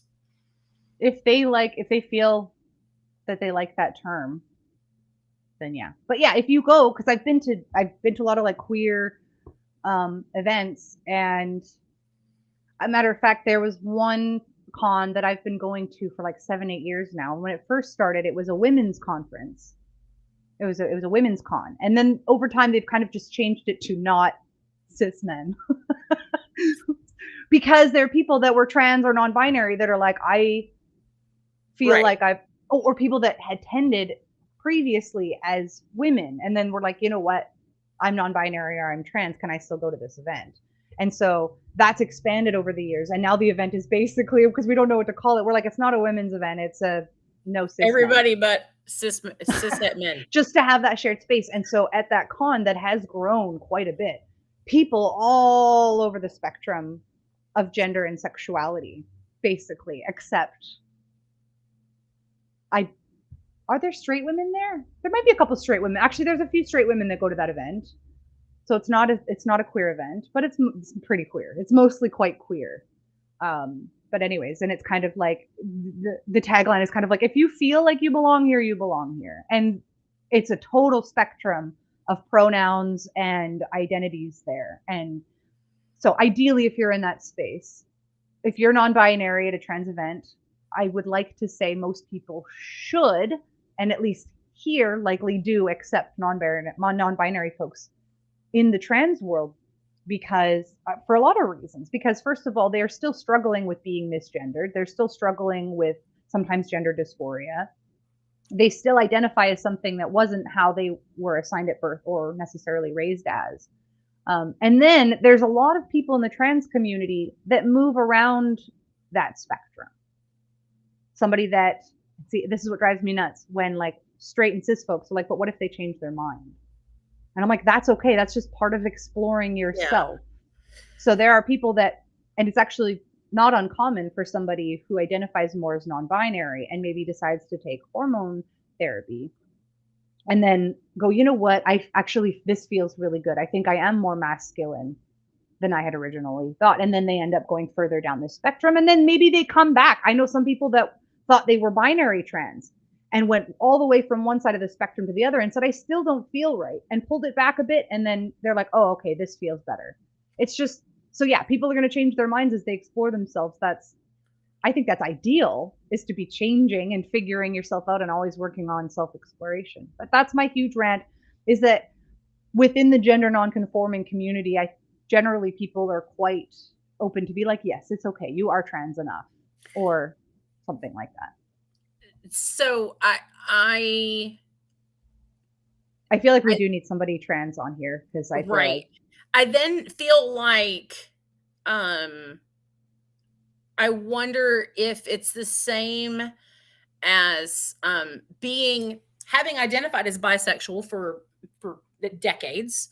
I've experienced bi erasure, and I'm not gay enough. I'm not queer enough. That's a whole episode right there. Right. But so I have to wonder if it's comparable to, that's where I was getting at, was that people who are trans who have gone to the other side of that spectrum, yep.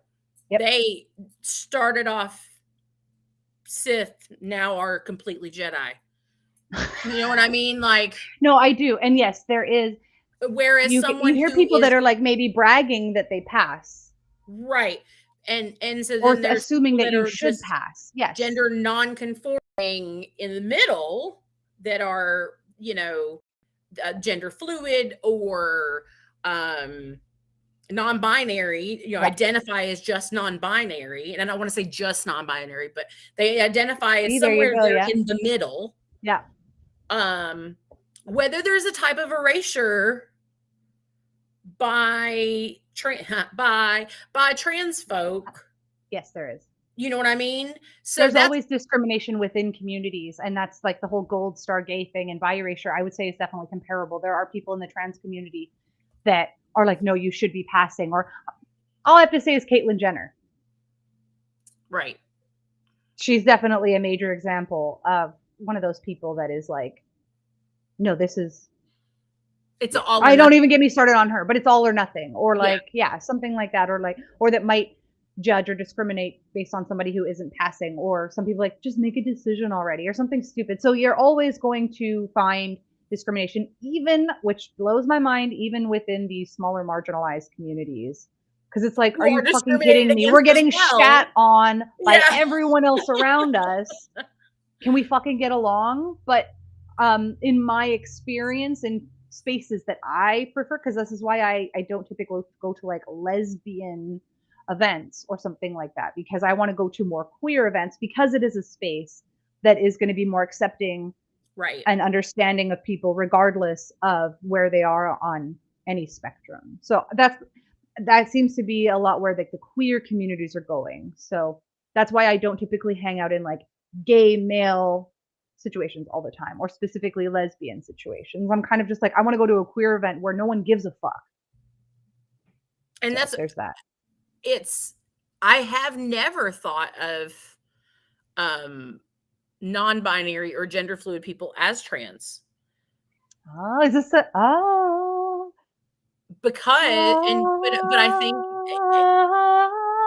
comparing it though to sexuality and that bi erasure, they're basically the bi folks of gender. It's the same problems, different spectrum. Right. So it's interesting. It's interesting. So that's why I wondered if, because I have experienced bi erasure, and I guess now there's pan erasure. Are you attracted to kitchenware? Right. Don't judge. I'm pot sexual, thank you.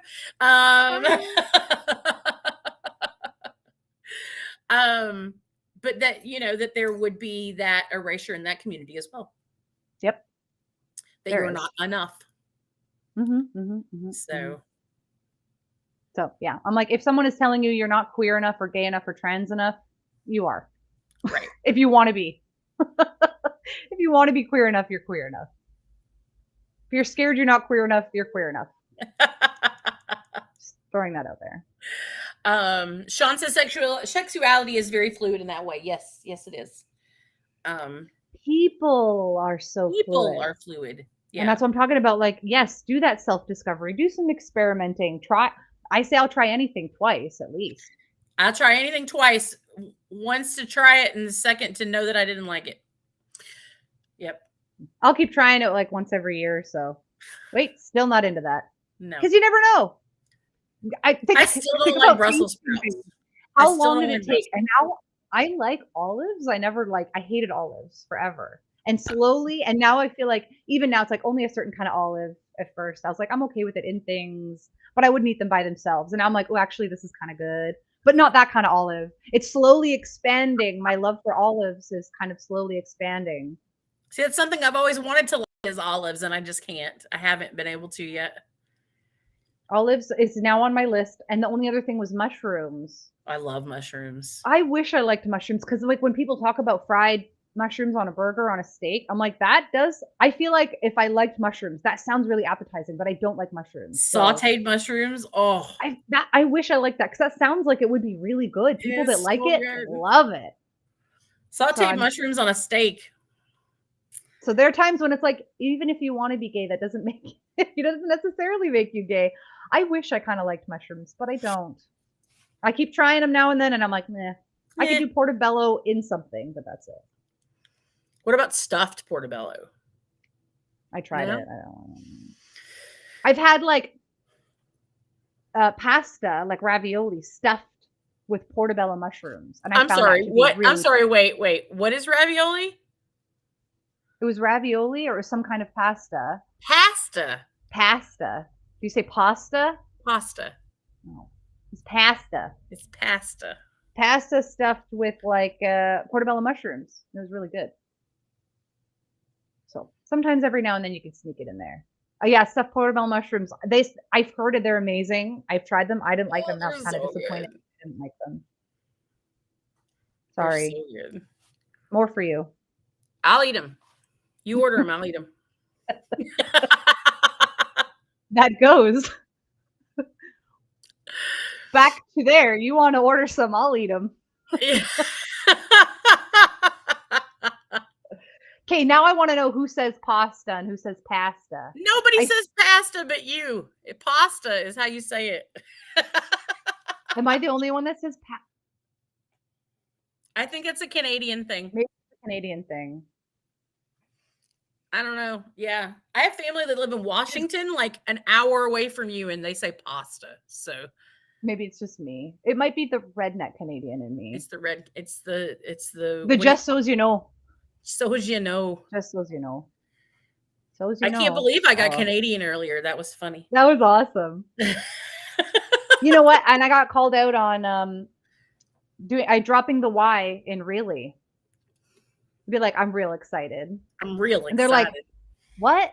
I've been starting to say real instead of really, like just, and not even noticing it. And people are like, are you doing like what are you doing?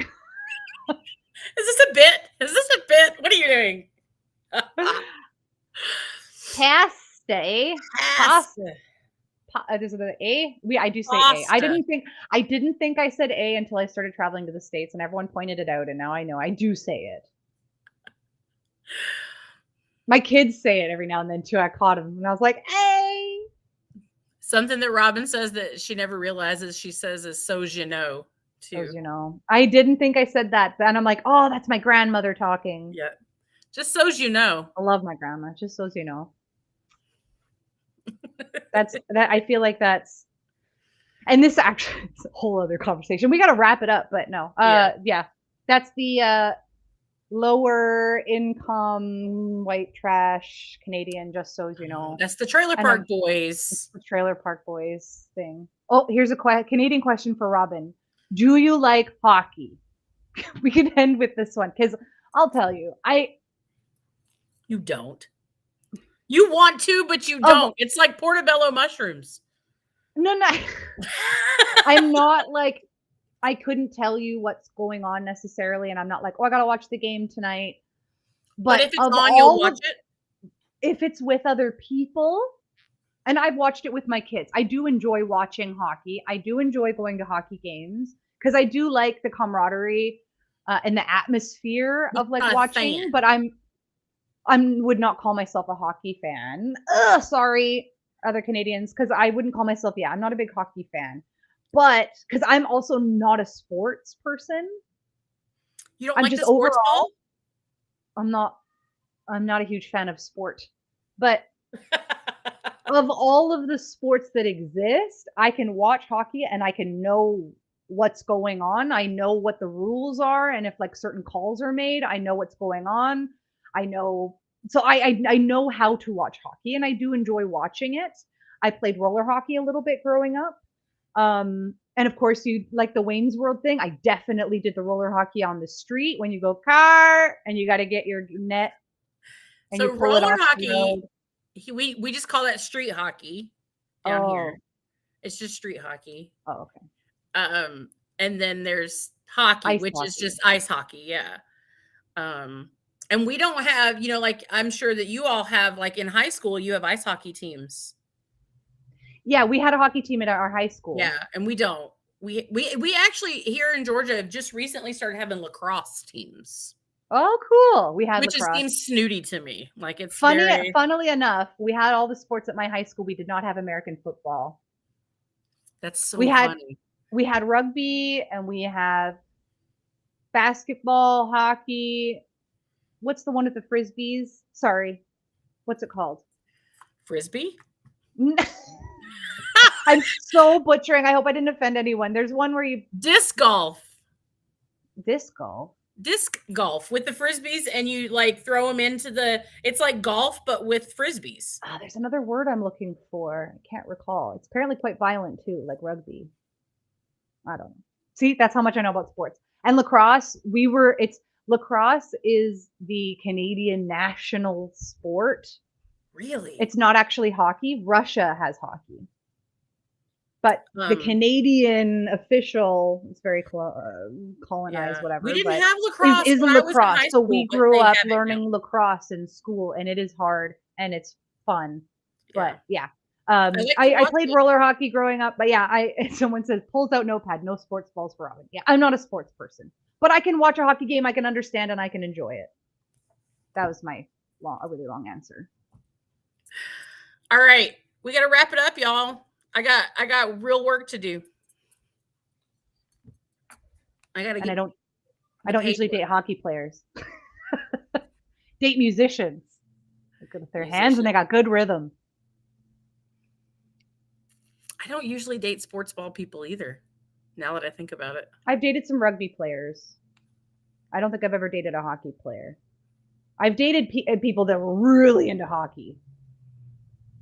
I've not. Have you ever dated like a hardcore sports fan of any kind? Like not hockey, but I had a boyfriend who was like obsessed with hockey. Have you met my nesting partner? Oh, right. Okay, never mind. I'm a former musicianist than hockey. Yeah. Musicians, you gotta have sex with musicians. They're really good. It's a rhythm thing. It's rhym, and it's like understanding musicality and flow. The flow, the flow of music, like bringing things up and bringing things back down. Crescendos and timing. And also, I have to say, drummers have great rhythm. Damn. And anyone that plays like a string or fingering, an instrument that involves fingering. You're gonna be real good with the fingers. I'll tell you what. I like bass players. Bass players and guitar players. You need some good, maybe date a DJ. Okay. They'll be good. They'll be good at certain things. I'm gonna have to ask my partner that lives in New Mexico if that helps him at all, being a DJ, a former DJ. Your hands are not as likely to get tired, you know, well, when I say fingering, musicians know what I'm talking about. When you have to work on your fingering, which always makes me giggle. Any musician that has a lot of fingering they have to work on is going to be good at fingering. Yes.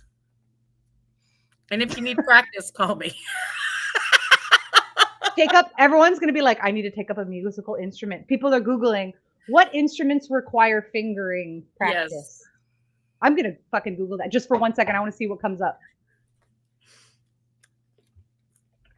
Okay. I'm going to let you close it out then, Robin. I got a meeting. Okay. No, yeah, I'm going to go. I'm going to go. 2:10. Let me know what instrument do you think makes you extra good at sex? I'm going to leave it after that. Piano, too. Someone dusts off guitar. Yes, go practice your fingering. That's my question. Leave it in the comments and I'm going to come back to it. I'm going to do research. I want to see what musical instrument do you think makes you good at sex? All right. Or if there's another skill, let me know. Till next week, folks. I love you, my many loves. Love you. See you next week. For hanging out with me and Robin from Sex with Robin.